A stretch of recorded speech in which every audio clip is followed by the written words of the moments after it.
warahmatullahi wabarakatuh. Sampurasun. Kumaha kabarna rerencangan, mudah-mudahan sadayana aya dina lindungan Allah Subhanahu wa taala. Amin. Dinten ayeuna urang diajar bahasa Sunda perkawis kecap rundayan.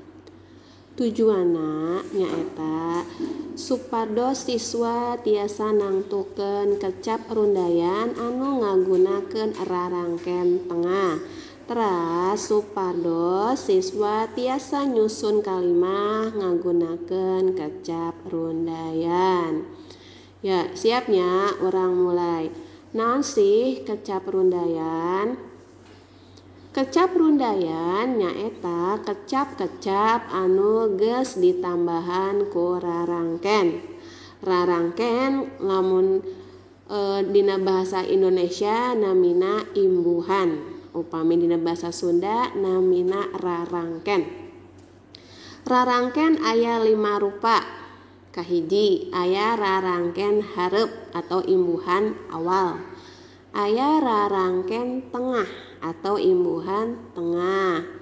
Aya rarangken tukang, aya rarangken barung, jeung aya anu namina rarangken gabung. Ayeuna urang diajar perkawis rarangken tengah.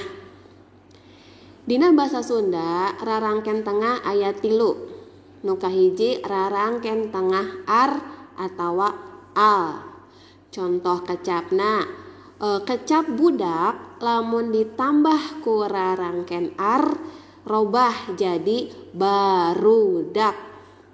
Perhatikeun anu ku teacher warna beureum. Kecap budak ditambah rarangken ar jadi barudak. Aya deui kecap leumpang. Lamun ditambah rarangken al jadi lalempang. Ya. Lalempang. Budak ditambah rarangken ar jadi barudak. Budak teh artina anak. Ditambah rarangken ar artina berubah jadi anak-anak. Barudak artina anak-anak. Lempang dalam bahasa Indonesia artinya jalan.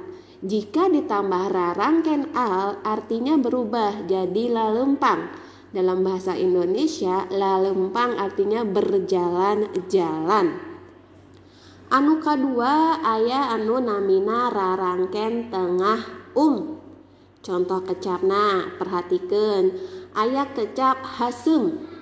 Lamun ditambah rarangken jadi humasem. Hasem itu artinya asem ya. Terus kecap anu kadua jadi gelis. Kecap anu kadua nyaeta gelis lamun ditambah rarangken jadi gumelis. Nu katilu aya anu namina rarangken tengah in. Contoh kecapna tulis ditambah rarangken tengah in jadi tinulis.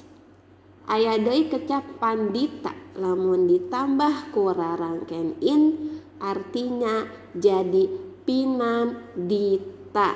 Nah, jelas? Rarangken aya 3, rarangken ar atau al, rarangken jeung rarangken in. Jelasnya? Kecap anu ditambahan rarangken artina bisa robah. Jelas? Tah ayeuna perhatikeun ku hideup. Aya tugas di handap ieu aya kecap rundayan.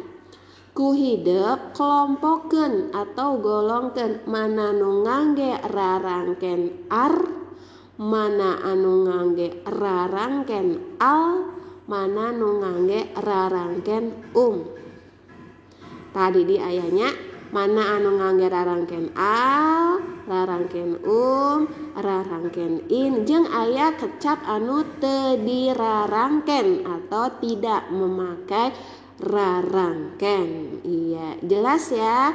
Demikian materi dari teacher. Wabillahi taufik wal hidayah. Wassalamualaikum warahmatullahi wabarakatuh.